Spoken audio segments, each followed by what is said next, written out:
Assalamu alaikum wa rahmatullahi wa barakatuh. It's a pleasure to be with you tonight. Inshallah, we'll share tonight the contract of mudaraba. So I'm following Imam al-Ghazali's sequence, rahimahullah, in his book, Ihya Ulum al-Din, in the very special section about al-kasb, the earning. So he divided the 6 common contracts which are used by most people.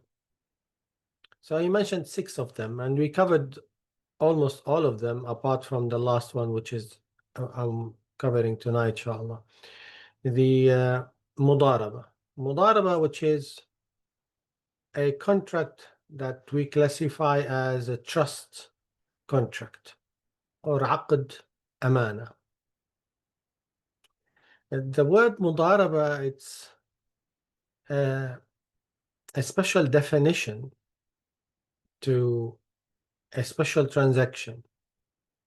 So, for instance, the scholars defined mudaraba as a special kind of partnership where one partner gives money to another for investing in a commercial enterprise. This is the definition of our Sheikh Taqi Uthmani in his book Introduction to Islamic Finance. Whilst we see the old definition of Imam al-Quduri in his book, who's in the 4th century Hijri. So he mentions that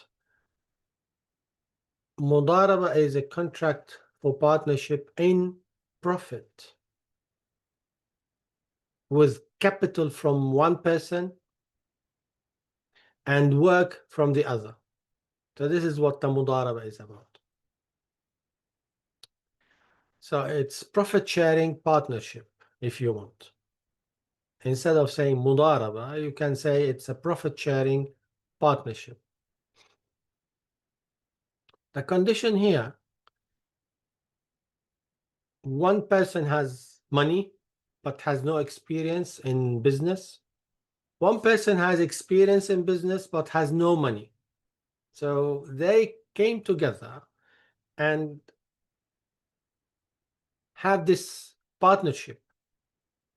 And this partnership, we call it in fiqh mudaraba, the common use among especially Hanafi school and so on.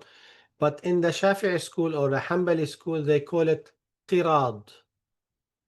In the Shafi'i school, they call it qirad rather than mudaraba. So more likely 90% or more, you won't find this title in the Shafi'i or Hanbali books, mudaraba, but you will find instead qirad, just for technicalities. Yeah.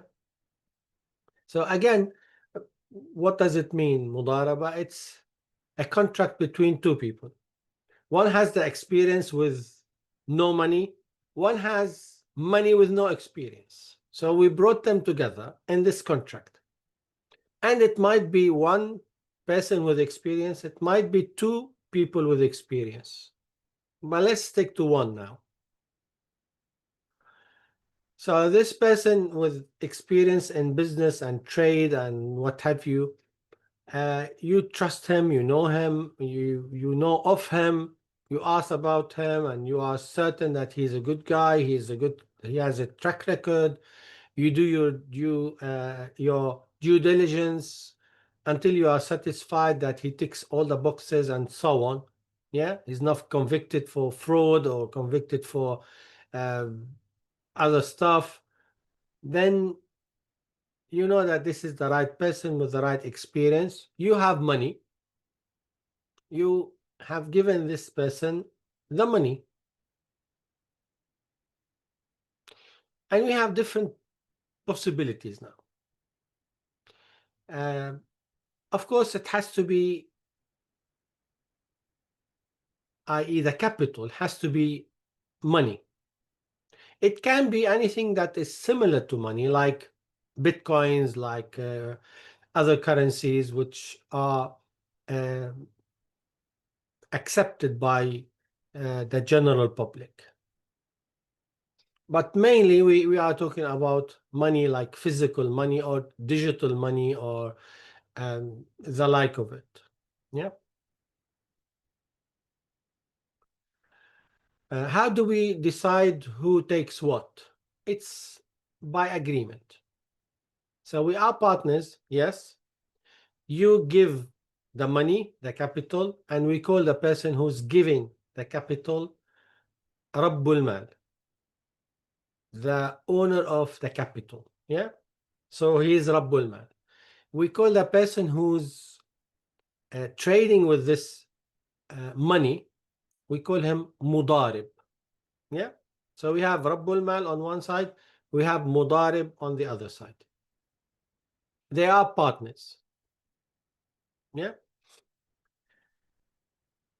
It's up to them to agree on a percentage. For instance, mudarib, the expert who's running the business now with your money, he will say, if you want me to run this business for you, I want 70% of the profit. He can say this, or 50% of the profit, or 60%, give or take. Yeah, it's up to you to decide. So both parties can decide. The Rabbul Mal, the one who owns the capital, he will say, no, 70 is too much. No, it's too much. I can give you, for instance, 60 or 55, or it's negotiable. Or sometimes he might say, that's it. You either pay me 70% or I'm not interested. I can find someone else, run the business for him, and I can get that. Yeah. So you are giving the money as the owner of the capital, and he's the expert. He's giving his expertise. Yeah. So we are partners when we make profit. When we make profit, we are partners. If we did not make any profit, yes, the mudarib, the one who's running the business, he receives nothing. And you as Rabbul Mal, you have no profit, you receive nothing, but you have your capital. Yeah. One of the conditions as well for validity, that the mudarib who's running the business, he cannot guarantee the capital. If he said, I will guarantee the capital, it becomes not valid. He cannot guarantee. Why? Because we stated early that this partnership, we call it Aqd Amana. So it's a trust contract. So literally his hand on your money is a trusted hand. Yes. Now I know some of you might say, okay, what about if he was cheating, if he was not fulfilling the conditions, if he was this, if he was that? Then if you can prove that he committed negligence and then accordingly you lost your money, then he will guarantee the capital. If you can prove that he was reckless and accordingly you lost the money, then he has to pay the money back. Gross misconduct or negligence that led to loss in the business, mudarib has to guarantee the money. But he was so honest, he was doing his best, he was doing what the common practice is or the best practice is in the market, and the market was not doing well. He didn't do good, and he even made losses. Who will bear the loss in this situation if he did not do anything wrong from his side? You bear the loss as the owner of the capital, as Rabbul Mal. Yeah. But don't forget, he as well, he bears the losses with you because he lost his time, his expertise, his what have you, his efforts, which he spent for a month or two or whatever might be the case. So he lost all of this. He was hoping that he can make profit and he can get his cut from the profit. But it didn't work. Then you bear the losses and he bears the losses, but different types of losses. He lost his time and efforts, and you lost your capital. Not necessarily all of it, might be sometimes some of it.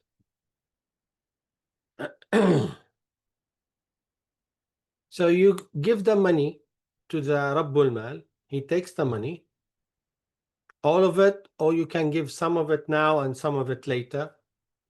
And you can have two types of mudaraba: restricted mudaraba, unrestricted mudaraba. Restricted, you say, listen, I do not want you to put my money in shares or any other things. I want you to put my money in stock, or I want you to put my money in livestock, like animals and camels and sheep and goats and what have you. This is why I want.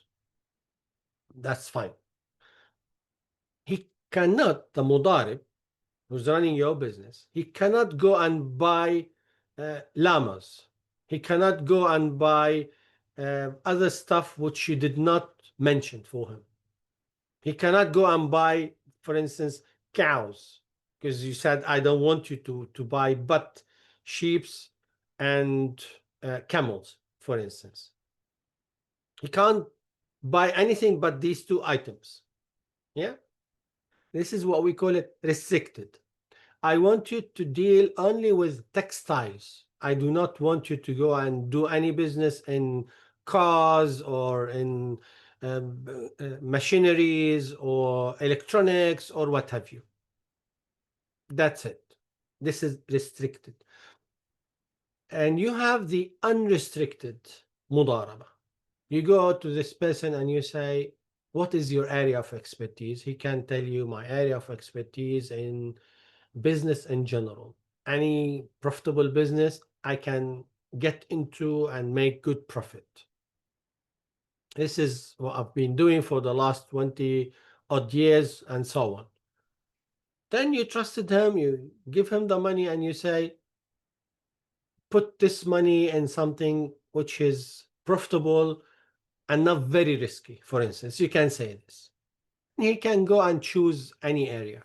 He can choose electronics, he can choose cars, he can choose any other stuff where he can deliver uh, profit. So you see that the difference between the two, one which is restricted, one which is unrestricted. Yeah.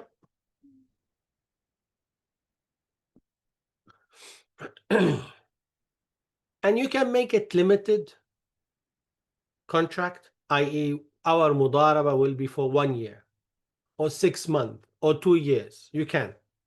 When the time finishes, the mudaraba finishes, but of course you have to finish the business which you started. If you still have products to sell, then the mudaraba is still ongoing until you sell the rest of the products. Yeah.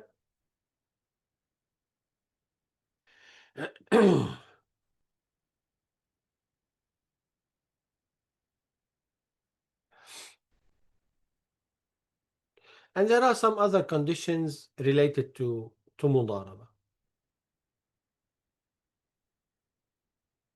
For instance,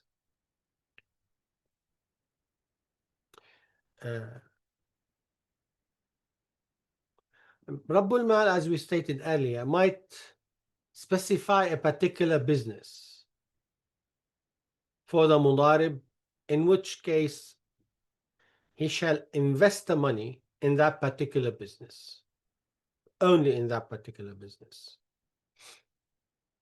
Or he can open this up and say, it's up to you, you are the expert, bring us some good profit. Yeah. Then he can do his best. And the distribution of the profit, say he went through a good profitable business and the market was good and he achieved a good business, but from the very beginning, from the beginning of the contract, when we met, we agreed we have to agree the profit. Yes. So we decided that he can get 60%, I will get 40%. That's fine. Or 50-50. It might be the case.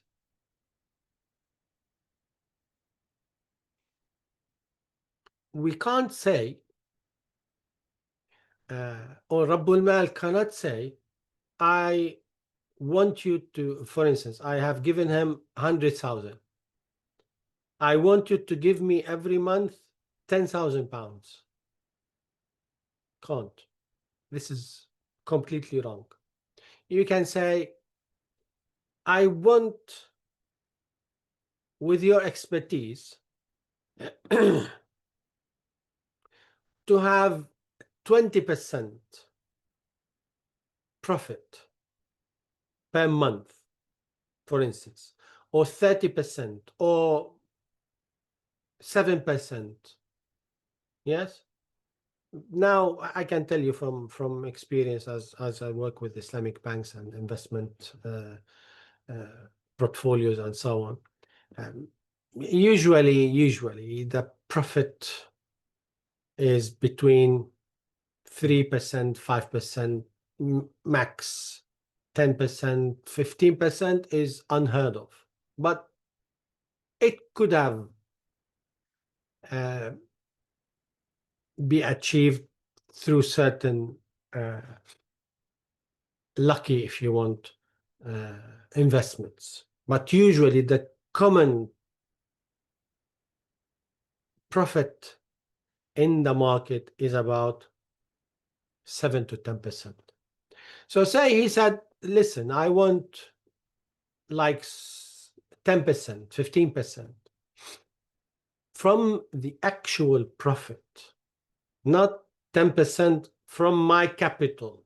You can't say this. This becomes riba. You can't say this. You can say from the actual profit.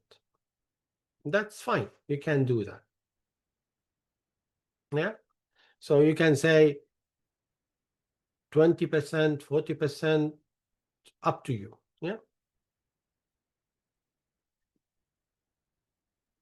The mudarib, again, need to confirm this issue. The mudarib who's running the business, he's your partner when he makes profit, i.e. your capital is your capital.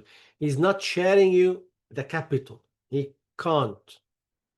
He's your partner when you make profit. So we made, for the 100,000, we made 10,000. Then the 10,000, we divide 60-40 or 50-50. I take 5, he takes 5, 50-50. Yeah. He's now my partner in this very part, not in the 110,000. He's only in the 10,000, my partner. He takes his cut, 50% or 60%. I take my cut. Yeah. So it needs to be clear from the very beginning. Now, sometimes some people with ignorance might get into mudaraba and not agree on profit ratio or percentage. Then what do we do? we say, okay, what is the market practice in thus in such scenario? Market practice is usually the mudarib takes 60%. Done. This is what we do. This is what we follow. Okay?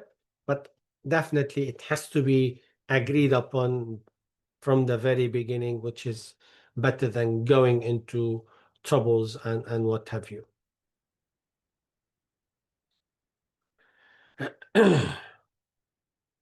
So because we have different businesses and different appetite for risk, so it varies the percentage from business to business, from mudarib to mudarib, from expert person to another expert person. It varies. Yeah.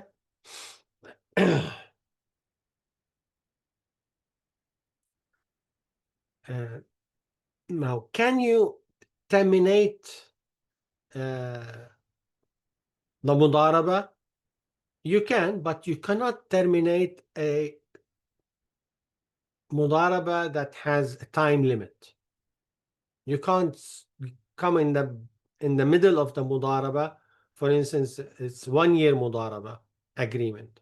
You come after 6 months, you know what? I don't want this business anymore. You can't do this. Unless your partner, the mudarib, said that, okay, let's finish this business. If he said no, I have contracts with people. I worked according to our agreement, the 1 year, etc. I can't get out of this mudaraba now. We need to stay in the mudaraba until we finish 1 year. That's the common thing. But if he said, yeah, I can manage, okay, that's fine.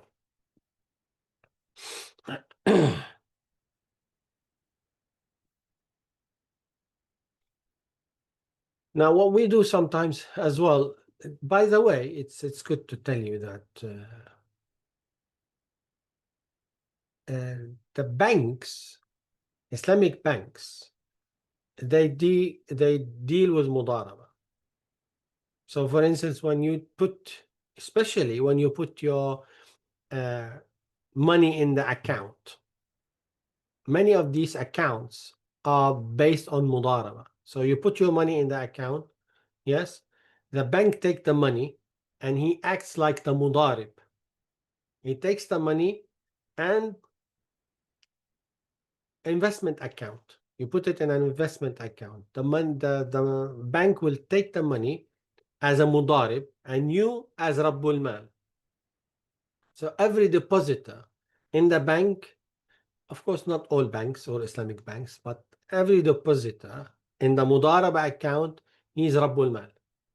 So I did put 10,000 pounds. I am Rabbul Mal. Yes, you did put 10,000 pounds or 5,000 pounds. You are Rabbul Mal. The bank takes the money. He is the mudarib. And from the very beginning, when you sign, when you do the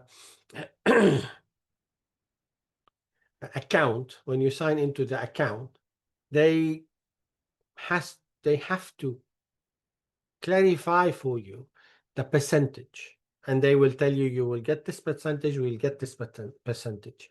And accordingly, in your account on a monthly basis, or sometimes, you know, when you lock your money for 6 months or 1 year or 2 years, yes, this is as well based on mudaraba. So 3 years locked money in a mudaraba account. So the more you lock it, the more profit you get, because it enables the mudarib to do more stuff with it and get more profit. The less you get profit. So that's to give you a clear idea about the new use of mudaraba. So in the old days, it used to be just based on products and sales and what have you. Now it's different. Still, you can definitely still run a shop based on mudaraba. You have the money and you don't know how to run a shop. Yes, you want to do like barber shop, or you want to do like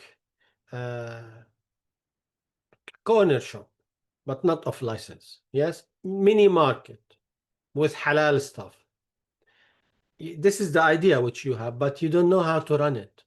You know somebody who has done this many times, but he's still poor. He's not, he has no money. You can say, you know what, you are now not working, but you have done this business for so many years. I have some capital. Take this capital. Let's make a partnership.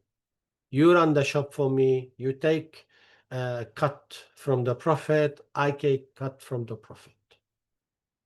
That's absolutely fine. You can run your shop based on mudaraba. Similarly, on the hairstylist, or let's say barber shop or something along these lines.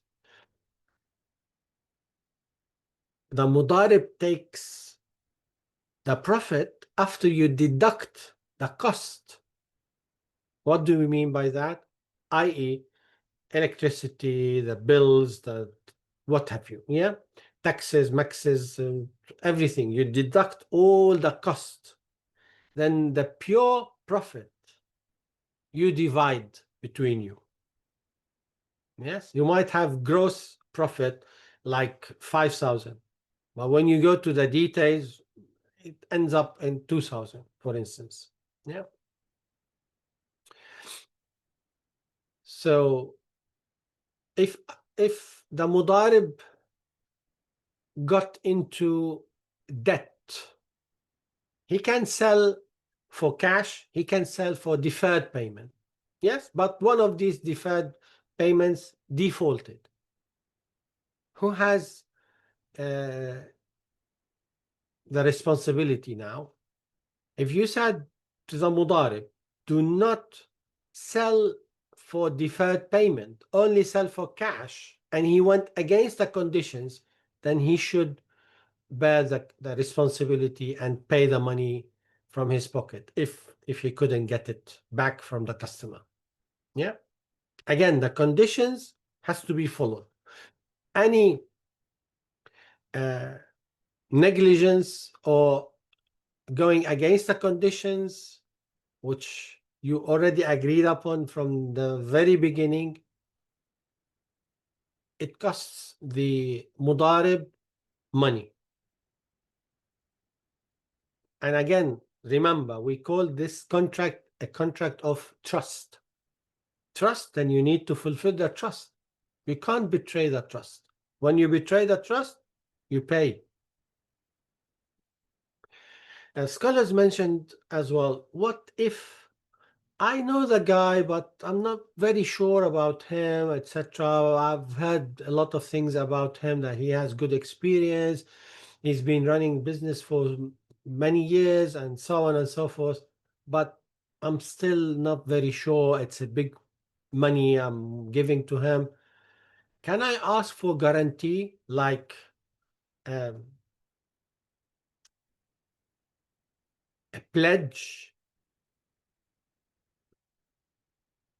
For instance, his car is 20,000 pounds, or his house, or his expensive stuff which he has, like to cover the capital which you have put. Can you do this Islamically? Yes. But you cannot use the pledges which you took from him unless he committed some misconduct, he committed some negligence, or he violated the conditions. And this ended up causing you losses in the business. If this is the case, then you can sell the stuff which are on pledge and recover your losses from that. And again, this is sometimes, probably many times, not sometimes, this is what the Islamic banks do when they have when the bank put the money with mudarib. The mudarib is not the bank now. The mudarib is someone else. When the bank put its money with mudarib, they ask for pledges for something to protect their money from losses in case of negligence, of course, because in business you are dealing with risk, so you might lose in business. But in case of negligence or misconduct or violating the conditions, then you have the right to uh, recourse to the assets which he put on pledge. Yes. So these are just protection mechanism which you're right to use in cases of uncertainty, or even sometimes in cases of certainty. You never know. Sometimes somebody will just do crazy stuff. So it's your right to protect your money. And in the case of the bank, Islamic Bank, it's the shareholders' money. So it's a responsibility. So you have to have a guarantee in place. But you can only use it in the conditions of misconduct, negligence, and violation of the conditions. Yeah. So it's not like interest loans. You guarantee it. No, it's not like this.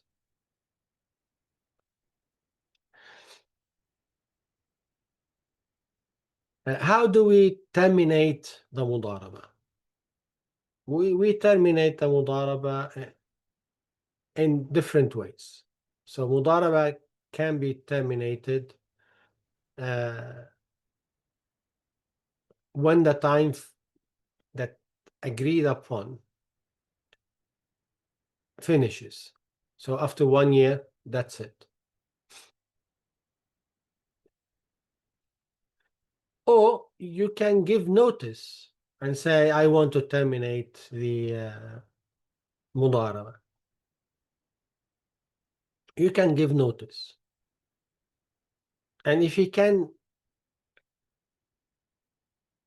sell the business and the products and fulfill the contracts which he has done with other people within that time frame which you have given to him, that's fine. Otherwise, you have to fulfill the conditions of the contracts which the mudarib has taken in place. Yeah. And if the mudarib did pass away, mudaraba will finish. So he cannot pass it on to his children or to his wife or to his partner. It doesn't work like this. So it terminates death terminates the contract. Yeah.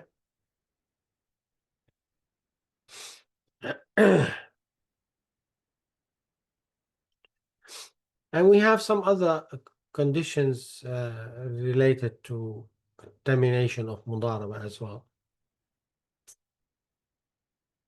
So it's either uh, the time frame already finished, or you have given a notice, yes, or death happened.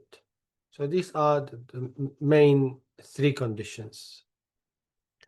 Or if there's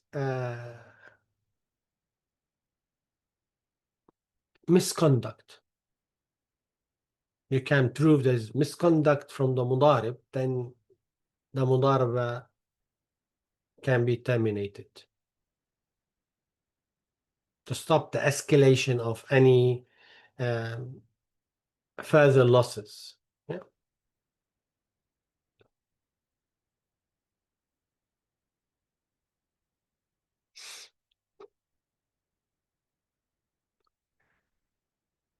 And we can as well see mudaraba has been used in different jurisdictions. Although it's a very old contract, yes, and during his lifetime, والسلام, they used to do mudaraba, and it was a common thing. And still till today, it's a common thing.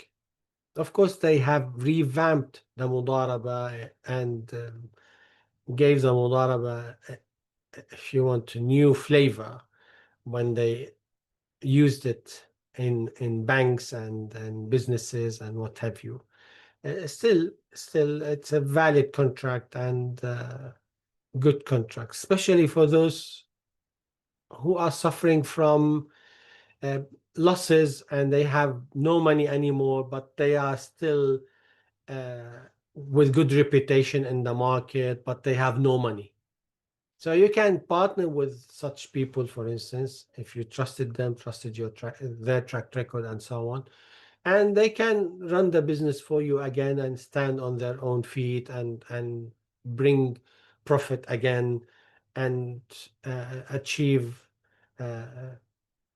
some good business. If we have this business, but we achieved no profit, then the mudarib gets nothing. Rabbul Mal takes his capital back if there's no losses, and the mudarib takes nothing, because the soul of the contract is we are partners in profit. If there's no profit, you take nothing.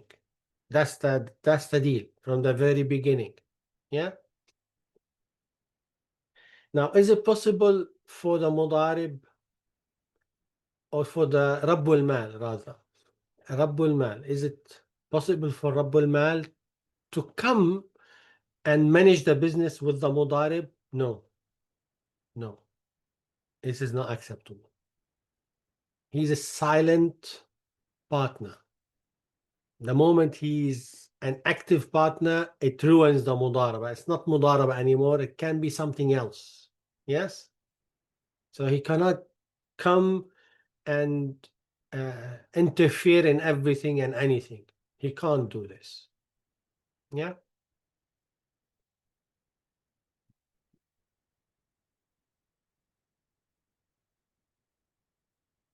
So that's in general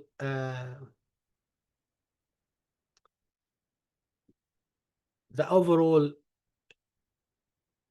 conditions and details of mudaraba, between the old use of mudaraba and the new use of mudaraba. I'll open the floor for your questions. If you have any question relevant to this, please ask. Thank you so much. And are these two ways practiced today still? Which two ways?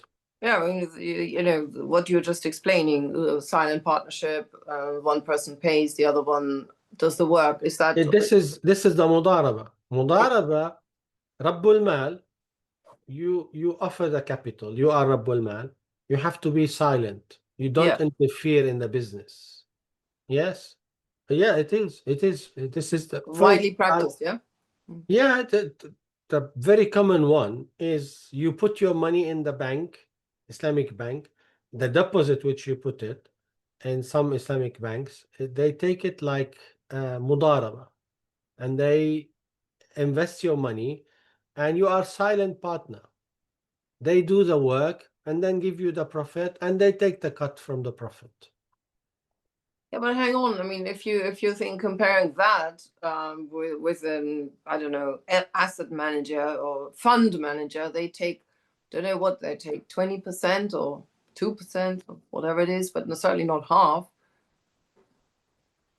Depends. It's up to them. It's absolutely allowed. I told you, if you were to say, I want 70%, and I will give you 30%, That's fine. It's all upon agreement. Okay. The worker can demand however much share the silent partner agrees, basically. It's up to you, but again, it has to be based on fairness, not greed. Mm. Has to be based on fairness. Fair enough. And he will never get a salary, or can that also be agreed? We have some discussion among the scholars. The general view, the majority view, that he cannot get a salary, but in some scenarios he can get like the cost for his travel, the cost for his expenses and what have you. Yes. Mm. Some scholars allowed the mudarib to get a salary. I mean, If imagine he's he has getting the literally, salary, yeah. he became not a partner anymore. So Let's say he's wiped out, as you were saying. He needs to still feed himself, so might need to have basic. in some scenarios in the Hanbali school, they have some concession for that. Yes. I have a question. Bismillah. Go for it. I'll go. مضاربة هو نفس الاستثمار يعني؟ Is it the same as investment and invest in like in investment companies? It depends. Mudaraba or investment. The core of the mudaraba is about investment, actually. But how to run the investment can be different ways. Can be through wakala, can be through mudaraba, can be through different ways. So one of the ways of investment, which we use in Islamic banks and funds, is mudaraba. We have a different way, which is wakala. Yes, they are a bit similar, wakala and mudaraba. So, you know, like iShares, investment companies like iShares, they say they use Sharia compliant investment. Sharia compliant investment, it means either through mudaraba or wakala. أي زين أوكي شكرا. Yeah, أهلا وسهلا. خلاص.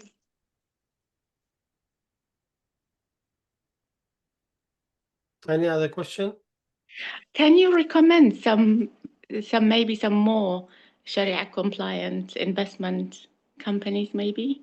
Because I think I only know 3 or 4, maybe just 3 or 4 at the moment. They say they're Sharia compliant. There are a couple of, I'm not sure which one you are referring to. I think it's only in the UK, it's only iShares via Vanguard. There are many others, like for instance, Wahed. They do run Sharia investments. And they are big actually in US and in the UK. Wallahi, they don't advertise very well because I don't think we know Wahed. Maybe they don't advertise very well. They have an office of it's near Baker Street. Okay. Yeah, you can find them online very easy. Okay, inshallah. I just remember when we looked into one of those Islamic investment outfits, I think it was Oasis. Oasis as well. They are they mainly took based in really South high Africa. fees. They take but very they high have- fees if you analyze it. And they invest in companies that support Zionist causes. I'm not W.H. aware of Smith, that. all sorts of things. I'm not aware of this, but I think after the last couple of years, many investment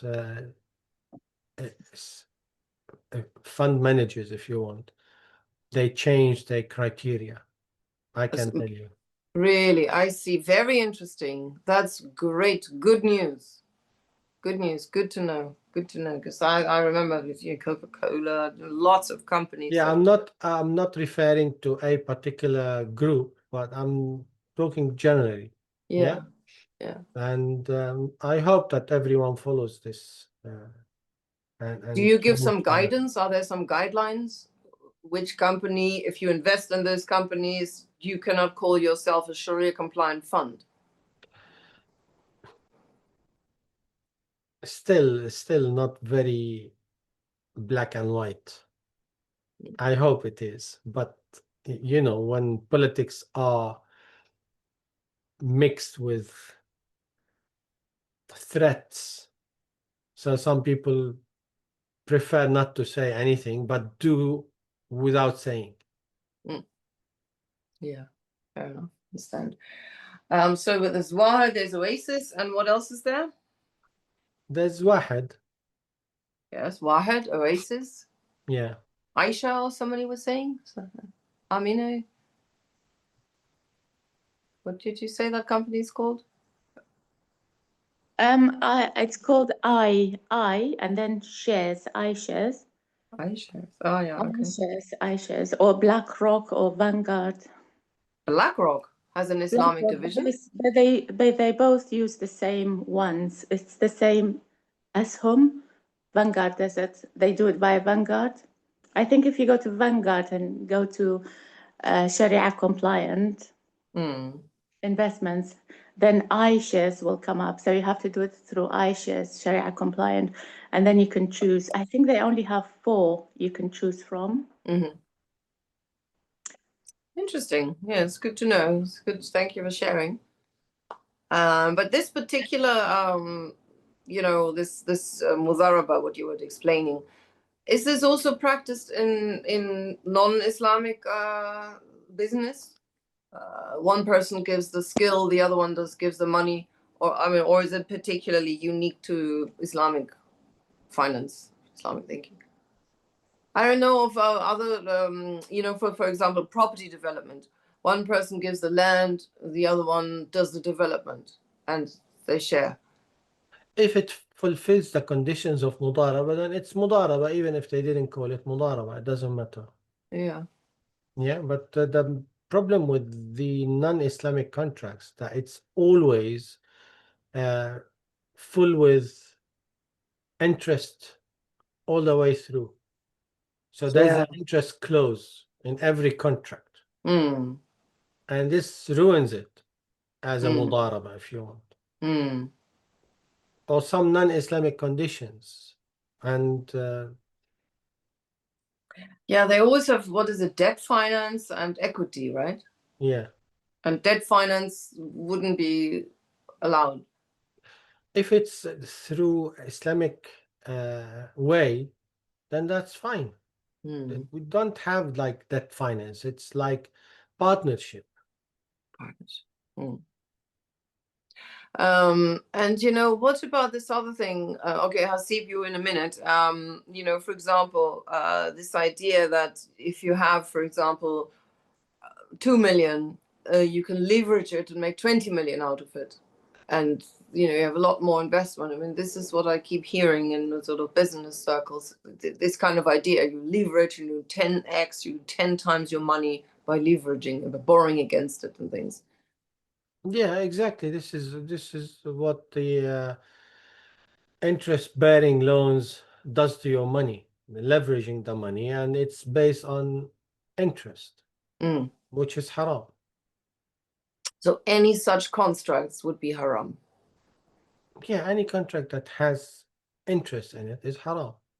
But and the trouble is that apparently, that this is what the whole of, obviously, the financial world is doing. Yeah. And we are, staying away from it and losing out. We'll be always much less potent financially than everybody else.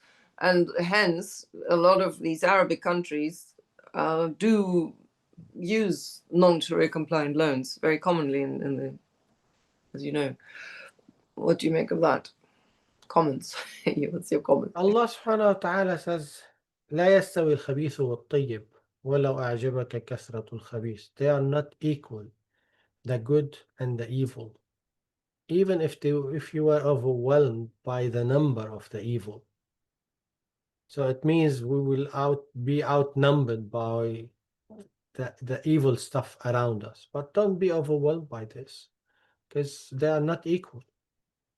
Having said this, it doesn't mean that we sit down, do nothing. No, we should try to find alternatives and try to expand and make new businesses and new ways to invest and to improve our wealth. That's 100%. yes, And to be that's an obligation. competitive, we cannot be sort of lagging Agree, behind our agree. halal products. Agree, but this is the ummah together. It's not one person. So we need the ummah to come together. We have the system, but we don't have the application. This is the problem. And do you think if countries like Saudi Arabia and Qatar and the UAE, borrow with interest and do all these kinds of loans and everything else, I mean, who have the money, if they're not playing by the rules, Let me how can suggest we have a something hope? better. Let me suggest something better. Okay. If all the countries, Muslim countries, came together and they create their own market, we have alternatives. Mm. This is the best solution, if you want. Yeah, Instead of borrowing from other banks and so on, we have the money. that's We don't need right. the money. We have the money, but we have to come together and create our own market, which we don't have. This is why we are weak, because we are individual countries, individual companies. We are not one company, one market. Unless we create this, we will still weak. And the other thing is that the money that we do offer through these Islamic companies, where do they get the money from? They're getting it from the money markets, and they are tainted. So really, purely halal borrowing from an Islamic finance company, if you look at where they get the money from, is again from the money markets. It's not really possible. Why, again, so my question is, why don't those extremely rich countries come together, create a fund, and the rest of the ummah can borrow from that, truly halal? You have the IDB, if you want, which is the Islamic Bank of the 57 Muslim countries. Mm-hmm. Literally, this was the mission behind establishing the IDB, Mm-hmm. Islamic Development Bank, Mm. for the Muslim countries, OIC. So it's under the OIC, Mm-hmm. What the does OIC Organization stand of for? Islamic Countries. What does the OIC stand for? Organization of Organization. Islamic Countries. Sorry, yeah, okay. So this should be the equivalent of IMF, but Yeah. Yeah, but I also we are mean not doing well.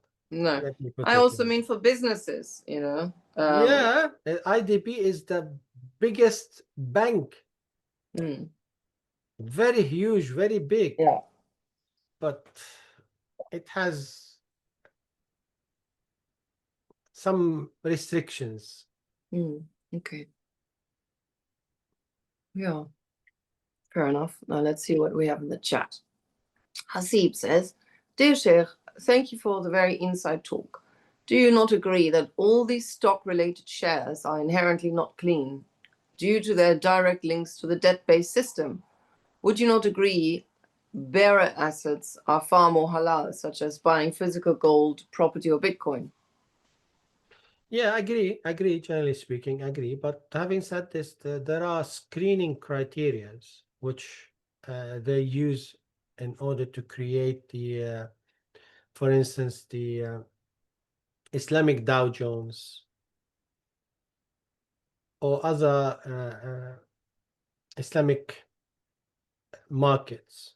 So they have special screening criteria, which they go through all the shares and do screening, and accordingly they decide which one you can invest in and which one you can't. And there are some applications you can use and they can tell you the green, amber, or red shares. So when it's green, you can invest in it. When it's amber, then it's doubtful. When it's red, then it's haram. And they do this all the time.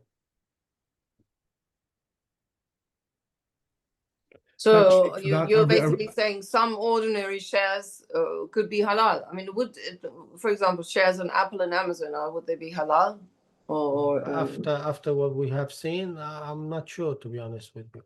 oh, okay, yeah. With a new criteria in the last 2 years, you're saying. Yeah, I know it's not easy. It's not easy. The Prophet ﷺ says the one who's holding onto his deen in time of calamities is like someone who's holding into a red coal in his hand.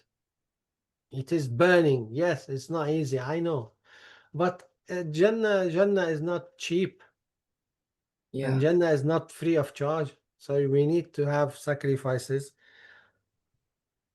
yeah, 100%. So you're saying those shares are possibly not halal because of their support. I'm not saying anything until we do the screening, then we can decide. I don't want to throw just words with no value. Okay, When for we do example, screening, then we know. well, have you done screening of the top Not 50 myself, shares? but not myself. No, but there are specialized platforms. They do the screening. Where can we find out? I mean, is there any place where we can check, are these shares halal? Are those before buying them?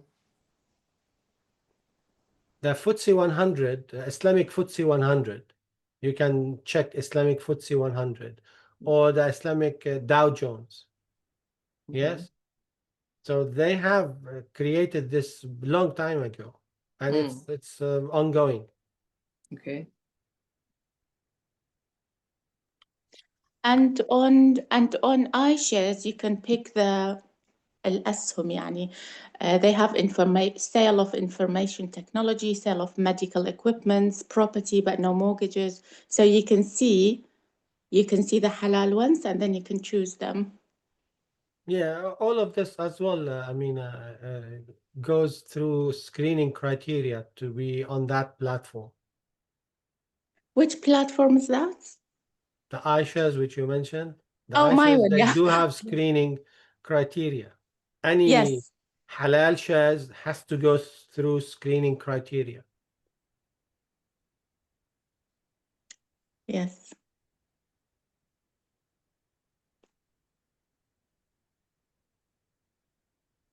But obviously, we're only going to these because we don't know any Islamic ones. You just mentioned Wahid now.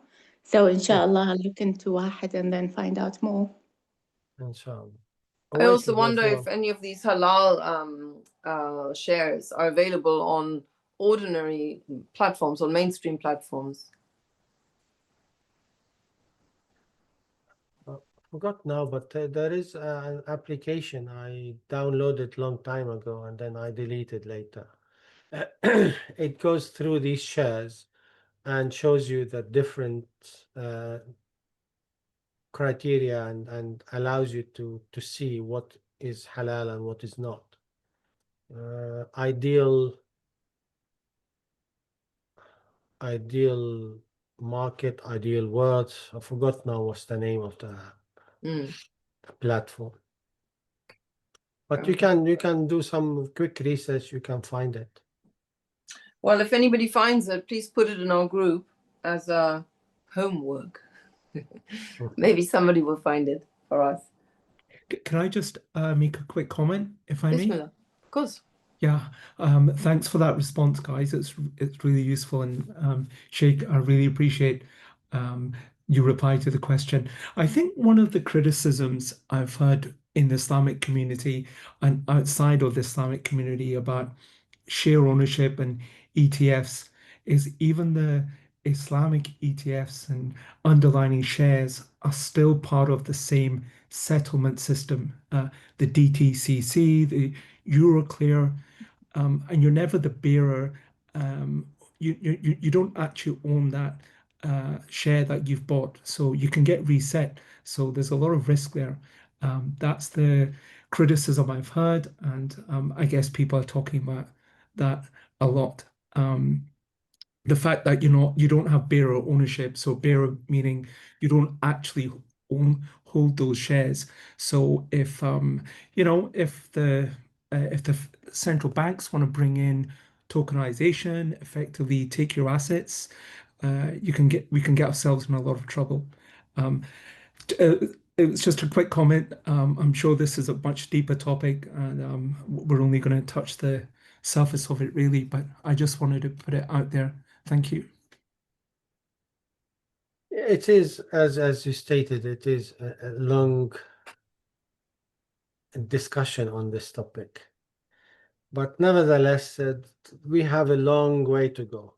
Long way to go. It started, alhamdulillah. I'm not saying that we are doing brilliant, but we are trying our best as Islamic finance to find alternatives and to find ways to invest in halal and avoid the haram as much as possible. But do we have mistakes and issues to criticize and to improve? Yeah, of course, definitely. Thank you very much. Yeah. You're welcome. Any other comments? Any other questions?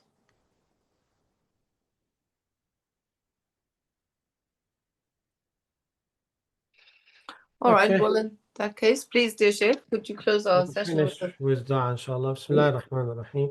Alhamdulillahi Rabbil Alameen. Salatu wassalamu ala Sayyidina Muhammad wa alihi wa sahbihi ajma'in. ربنا تقبل منا إنك أنت السميع العليم وتب علينا إنك أنت التواب الرحيم. اللهم إنا نسألك العفو والعافية والمعافاة الدائمة في الدين والدنيا والآخرة. اللهم فرج عن إخواننا في فلسطين. اللهم فرج عن إخواننا في فلسطين. اللهم فرج عن إخواننا في فلسطين. فرجا عاجلا غير آجل يا رب العالمين. صلي وسلم وبارك على سيدنا محمد وآله وصحبه أجمعين. آمين. الحمد لله رب العالمين.